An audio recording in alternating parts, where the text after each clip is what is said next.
Nah, they don't care. They don't care. Women like that, women like Alicia Andrews, who some say was the mastermind behind Julio Foolio's death. They don't care. They don't care. Just seen a video of her in the courtroom and Foolio's cousin crying. She's just looking down, and you know what I mean? Told you. With some of these people, with this kind of crazy narcissism, they may appear that like they care, but if you know body language, if you know about emotional intelligence, you can read someone and just see they don't care. They don't give a damn. But anyway, so moving on, touching on the last video where I touched on this. This will be hopefully a brief version of that, recapping and analyzing again this girl, Alicia Andrews. Okay, so feel free to follow the page so I can obviously feel incentivized to do more. And let's get underway. Basically, according to this news, which I will break down, a Florida woman is standing trial on charges for murdering rising rap star as part of an ongoing gang war. Alicia Andrews is charged with first-degree murder, conspiracy to commit murder in the death of Charles Jones, who was known as Julio Foolio. Okay. While prosecutors concede that Andrews is not in a gang, and they say that the four defendants are.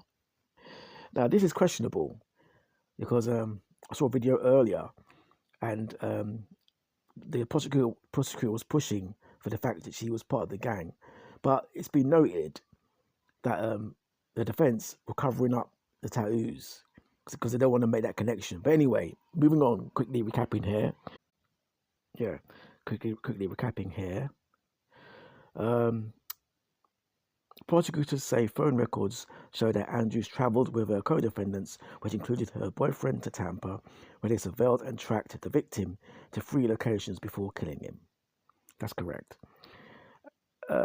Andrews' defense wanted to introduce evidence of domestic violence in a relationship with her boyfriend, but she was ineligible to use the rest as a defense under Florida law.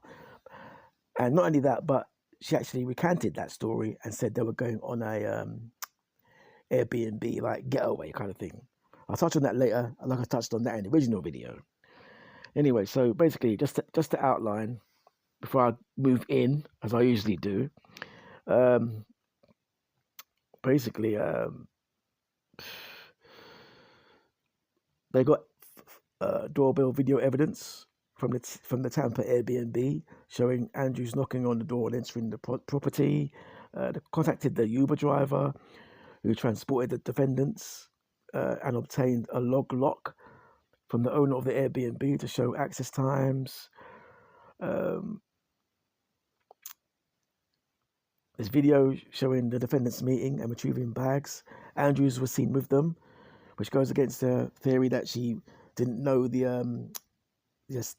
assailants. We can touch on this later, but again, Andrews' original phone was never recovered. She had a new phone when contacted by the sheriff's office. The old phone she had for many years, and that's what the prosecution are going for as well. So there's quite a lot here.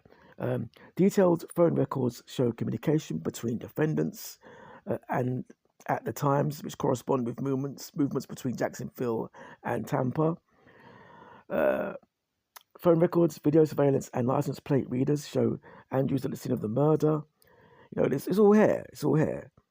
So this crazy ass girl, you know, well, it's there's more here. There's a lot here. I'm just touching on it briefly before going in on this. But basically, you know, I'm actually going to go in now. You know what I mean?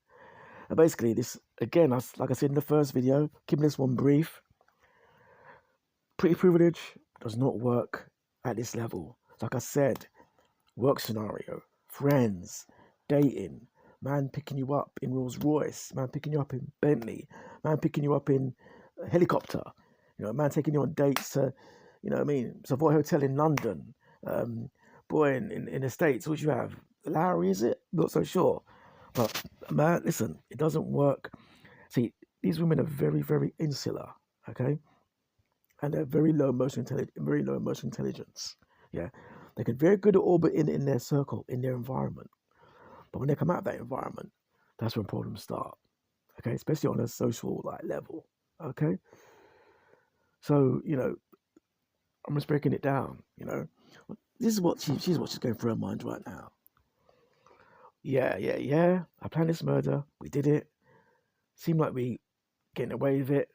I'm gonna get away with it, and it's all good because I'm pretty. I'm just gonna smile, grin like I normally do, and that's got me through life as far as it is. So it'll get me through life now. So I'm good. That's all she's thinking about. Let's not forget she texted that Foolio deserved to die. Yeah, and then carried it out. Okay, so that's a big thing. That's a big factor in all this. Okay, obviously, as she said, she wasn't part of the gang, or she said the boyfriend, but didn't know what was going on. A bit of ambiguity there, but the fact is, she was seen with the assailants. There's phone tracking that has caught her out.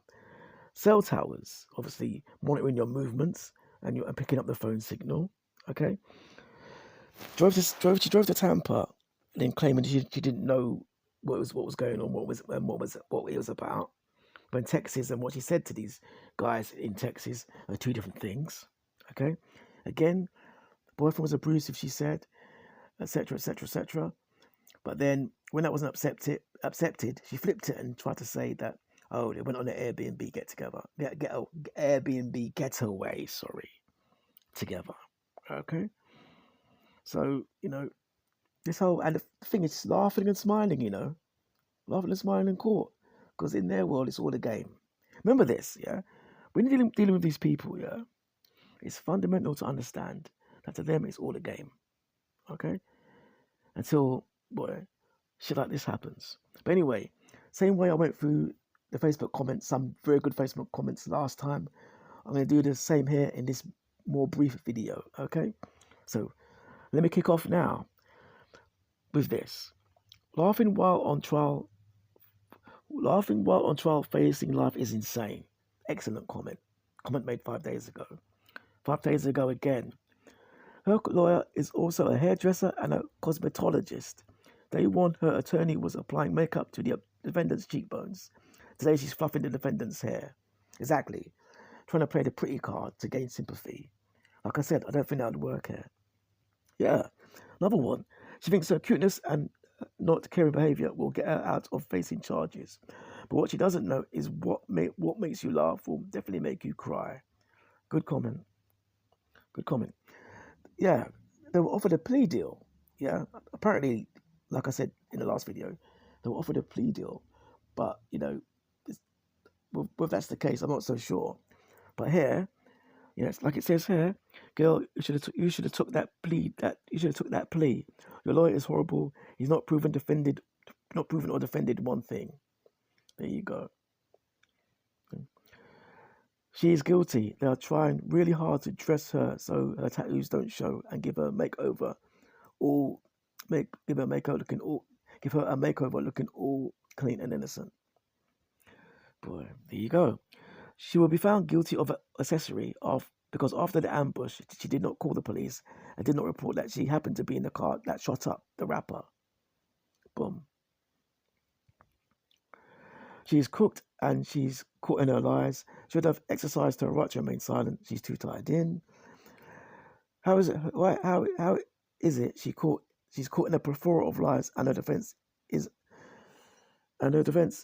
she's a truth teller. Good point. Make it make sense. You're in a car in the front seat with someone you supposedly don't know, and your man is in the back. Boom.